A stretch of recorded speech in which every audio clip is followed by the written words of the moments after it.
Bonjour à tous et bienvenue sur le channel. Aujourd'hui on se retrouve pour un petit tag.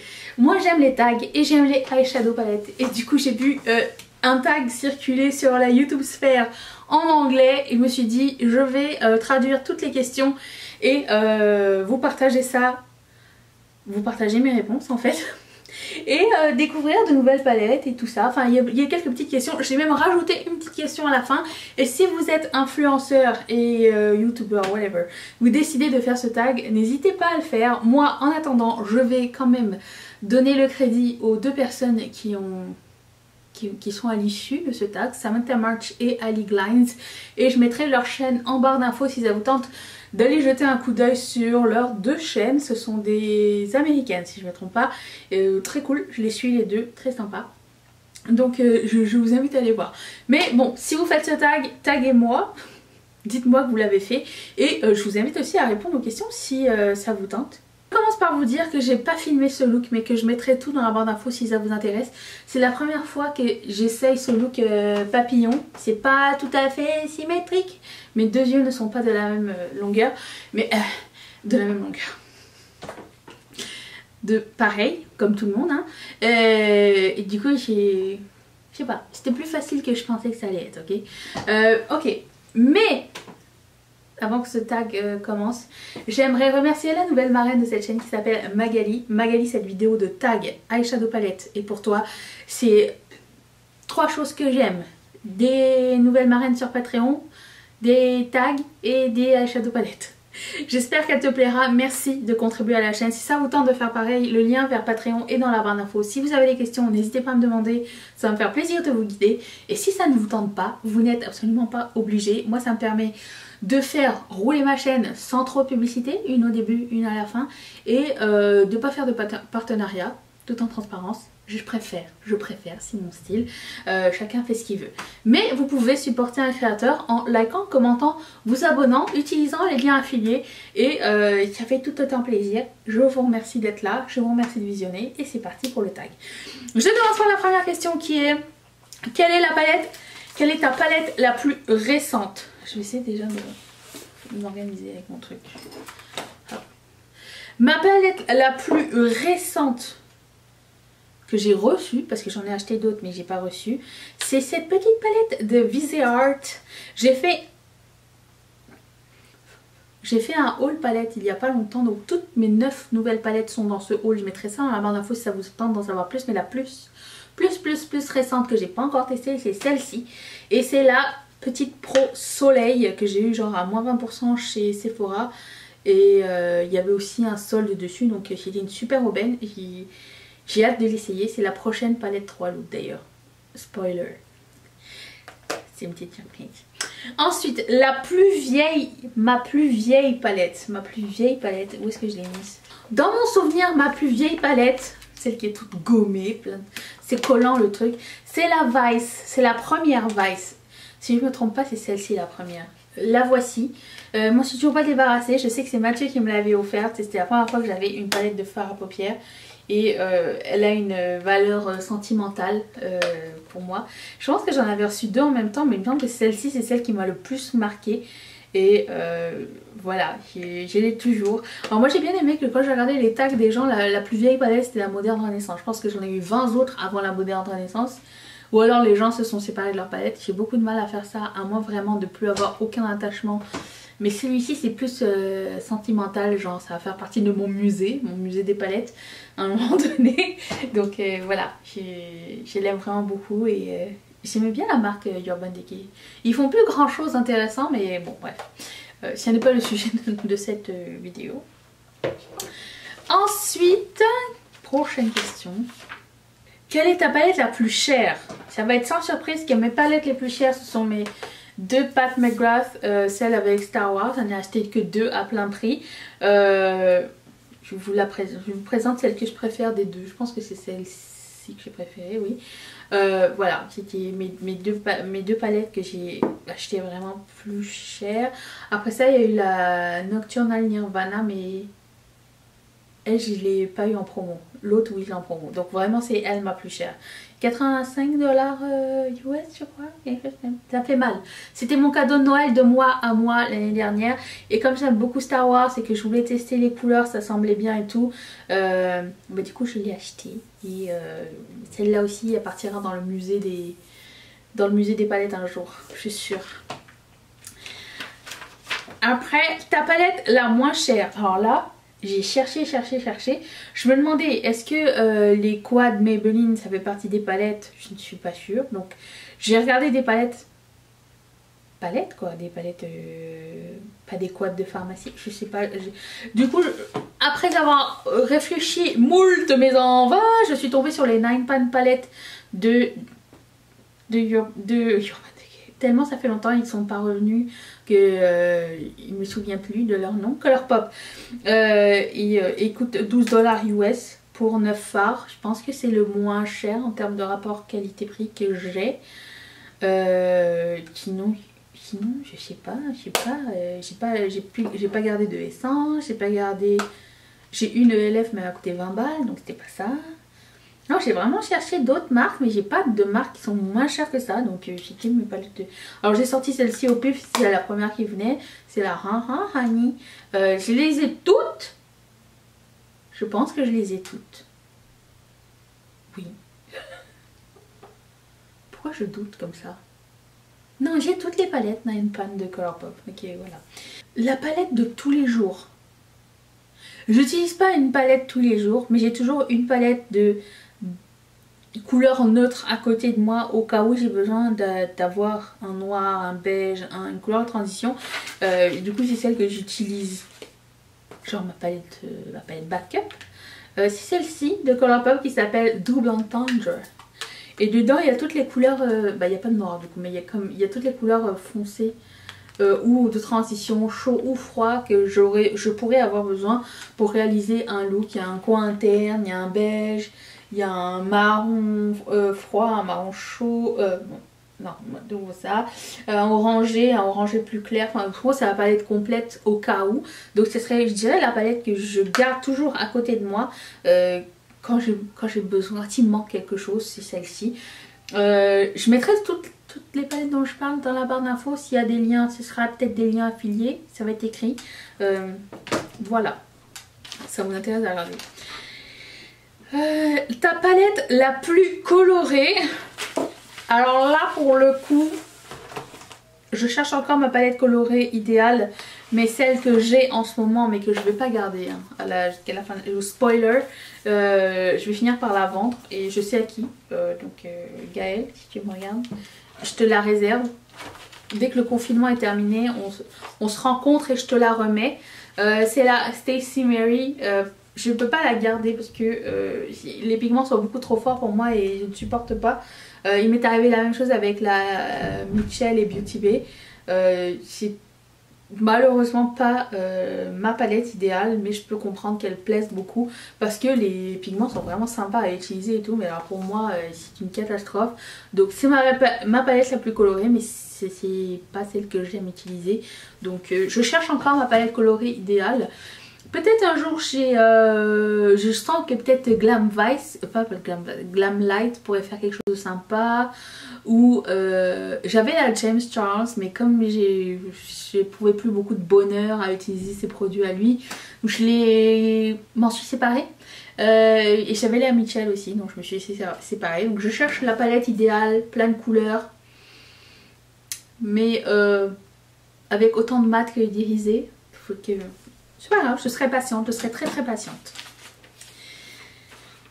Ta plus petite palette. Alors j'ai... Comment battre une palette Viseart de 8 fards avec une palette Viseart de 6 fards?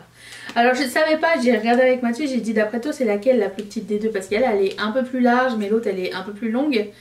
Donc on s'est dit avec Mathieu que ça serait celle-ci la plus petite. C'est une palette que j'adore, c'était ma première palette Viseart et franchement elle est géniale. C'est la... tellement elle est géniale, je ne me rappelle pas son nom. La Theory palette couleur Minx 2 que j'ai acheté à cause de Luster Lux. aka Cathy.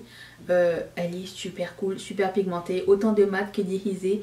Vraiment la palette idéale pour voyager. J'ai pas besoin de plus. C'est une super cool palette. Donc après ça, il y a beaucoup de gens qui m'ont dit j'ai testé, j'ai pas aimé, je sais pas. Alors du coup j'ai acheté celle-ci parce que c'était la Color Story qui m'intéressait le plus. Donc on pourra se faire une idée bientôt pour savoir si vraiment ça vaut la peine cette marque ou pas, parce qu'il y a plein d'autres nouvelles palettes qui ont sorti qui semblent intéressantes. Ah, voilà, c'est ça que je voulais dire à ce sujet. La plus grande palette, ça sera sans surprise une palette de Morphe, hein, on est bien d'accord. Le mastodonte. Mais je l'adore, c'est la 39S. C'était la palette avec tous les violets à l'intérieur. Attends. Oh oui. Regardez-moi cette bête. Elle est magnifique. J'ai eu aucun problème à utiliser les fards. Ils sont vraiment géniaux. Je vous la recommande. Elle était très cool. Je pense même à la mettre dans ma rotation de palette de l'année prochaine peut-être. Elle est pas assez exploitée. Elle est vraiment géniale. Il y a autant de marron que de violet, que de lavande et tout rouge un petit peu. Et la qualité est vraiment bonne. Moi j'aime beaucoup. Donc si vous hésitiez, je vous la recommande. En ce moment, Morphe, ils font des soldes, genre tous les jours, il y a une nouvelle promo. Je vous invite à surveiller leur site, c'est vraiment intéressant. Le meilleur souvenir en termes de palette. Alors, j'ai sorti, pour certaines personnes, ça va être redondant mon histoire. Mais celle-ci de Kat Von D, je vous annonce que c'est la palette qui va être dans ma prochaine rotation. Seul vous le savez. C'est la Spellbinding Eyeshadow Book. Pourquoi c'est le meilleur souvenir? C'est parce que je l'ai découvert, déjà je vais vous la montrer. Je l'ai découverte très tard quand elle est sortie et j'ai eu un coup de cœur absolu. Maintenant quand je regarde le Color Story, je me dis mais pourquoi? J'ai eu un coup de cœur absolu pour cette palette et quand j'ai voulu la trouver, elle était introuvable sauf sur Amazon où il fallait payer genre 5 fois le prix pour l'avoir. Je me suis dit c'est impossible que je mette aussi cher pour une palette. Et pour le coup, ce que j'ai fait c'est que j'avais le contact de la PR de Sephora et j'ai demandé dans quel Sephora je pourrais l'acheter. Est-ce qu'elle existe encore en magasin quelque part où je puisse aller l'acheter. Et elle m'a dit donne-moi ton adresse, je te l'envoie. Mais du coup elle me l'a envoyé et ça m'a fait tellement plaisir. J'étais tellement étonnée, je pense que c'était le premier gros PR que je recevais de ma vie. Et elle m'avait envoyé aussi les rouges à lèvres qui allaient avec, que j'ai encore en ma possession.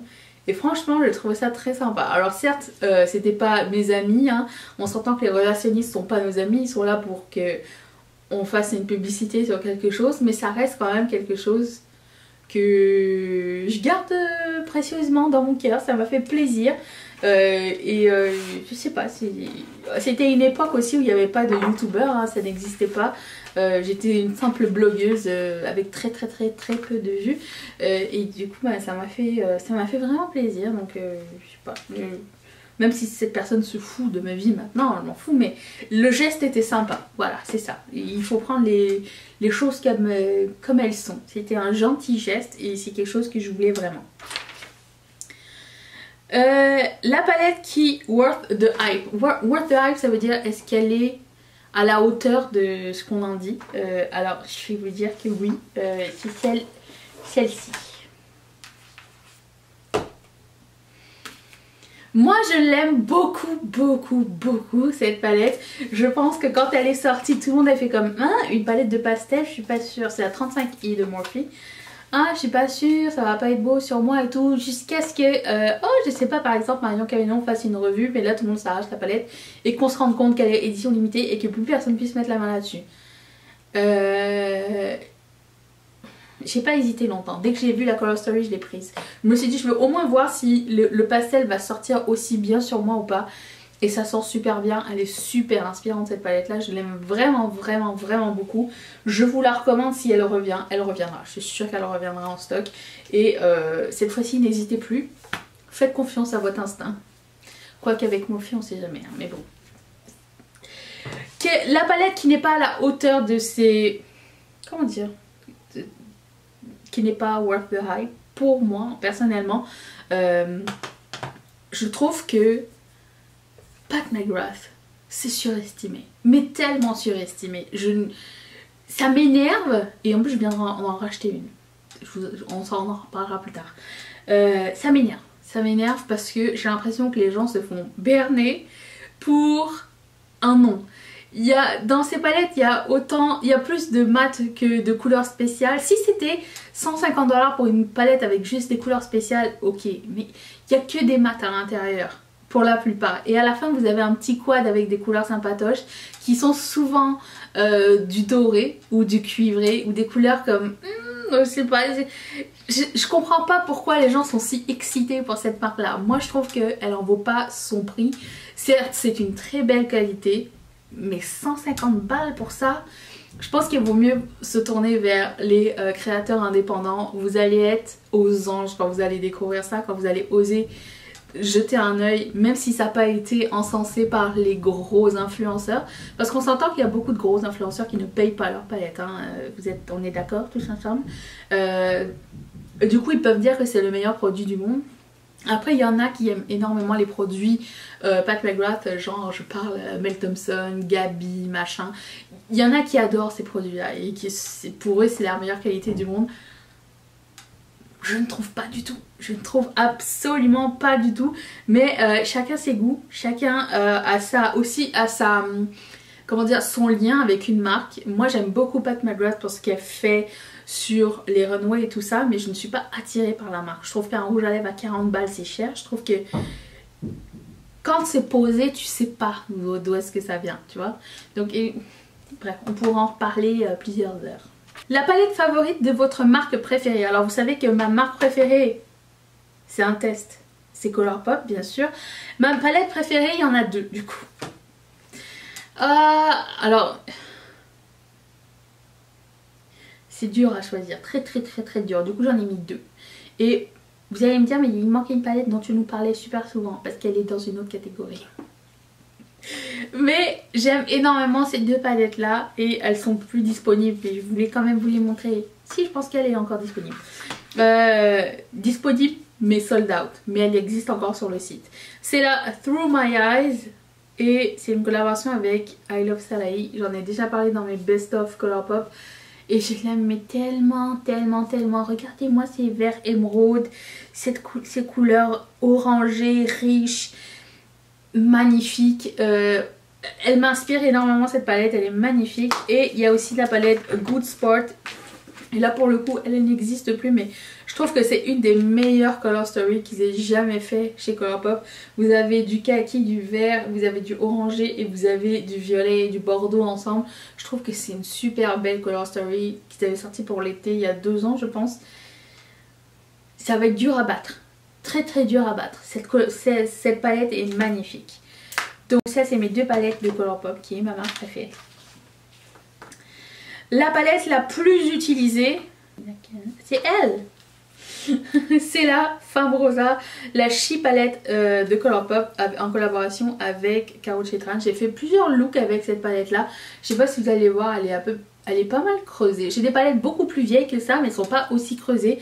Elle est vraiment, genre elle est massacrée tellement j'ai utilisé cette palette. Je l'aime énormément. Comme ça elle paye pas de mine, mais je pense que c'est à cause de son background rosé qui lui rend pas hommage, qui la met pas en valeur, mais elle est franchement sublime. Les couleurs qui sont ici, ces deux couleurs là sont néon limite sur mes yeux. C'est super beau. Vous avez 3 formules différentes. Vous avez des irisés light, vous avez des irisés métalliques et vous avez des mats en haut. Et il y a plein de combinaisons à faire, j'aime vraiment beaucoup cette palette là et si t'as un gros coup de cœur, c'est celle que j'ai le plus utilisée.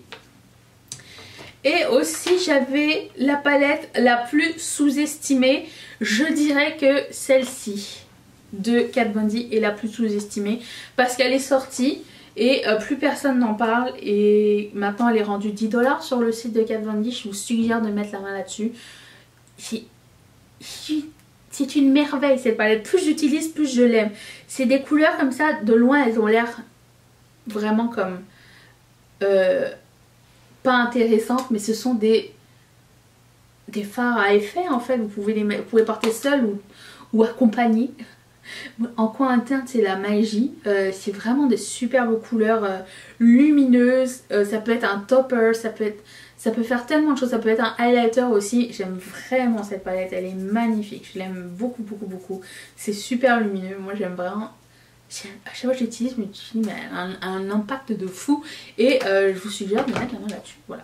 J'ai ajouté une nouvelle catégorie qui est la palette qui devrait revenir en stock, qui était genre édition limitée et qu'on ne reverra plus jamais qu'on aimerait bien qu'elle revienne en stock. Je voudrais vous parler de la Muerte palette de la marque Melt Cosmetics. Elle n'est plus disponible sur le site de Melt Cosmetics, elle est encore disponible sur le site de Sephora Canada, je la mettrai en barre d'infos, et elle n'est plus disponible sur le site de Beauty Bay. Si un jour elle revient en stock, vous inquiétez pas, je vais vous le dire. N'oubliez pas de vous abonner au groupe Riette et Makeup, c'est gratuit, il y a un mot de passe, tout est dans la barre d'infos. Mais dès que ça revient en stock, je vous tiens au courant parce que cette palette, elle est magnifique, mais vraiment magnifique. La Color Story est fantastique, les fards se travaillent très très bien, il n'y a que 3 irisés, le reste c'est des mats, mais tu peux faire plein de looks super intéressants, super dark, et je l'ai vraiment beaucoup aimé. J'ai beaucoup aimé travailler avec elle et j'aimerais bien qu'elle revienne et que tout le monde puisse mettre la main là-dessus, même si c'est un an plus tard, puisque c'était la collection genre de Noël 2019. Je l'ai découvert sur le tard et j'aimerais qu'il y ait d'autres gens qui puissent mettre la main là-dessus, parce que Melt, on est d'accord, en ce moment c'est genre, il y a des hauts et des bas, hein. Des fois c'est une super palette, des fois t'es comme, why? Pourquoi tu étais capable de faire la Smoke Session, pourquoi tu sors avec la Millennial Pink, tu vois? Donc la Muerte palette est une palette super importante. Et la 35i bien sûr, mais bon, s'il faut mettre une palette par catégorie, je dirais, et la Good Sport, qu'il faudrait qu'ils reviennent. Mais la Muerte palette, je la recommande vivement. J'aimerais avoir vos réponses dans la barre d'infos. Je vous remercie d'avoir regardé cette vidéo. N'oubliez pas de mettre un like et de me retrouver demain. Est-ce que vous allez être là? Moi oui!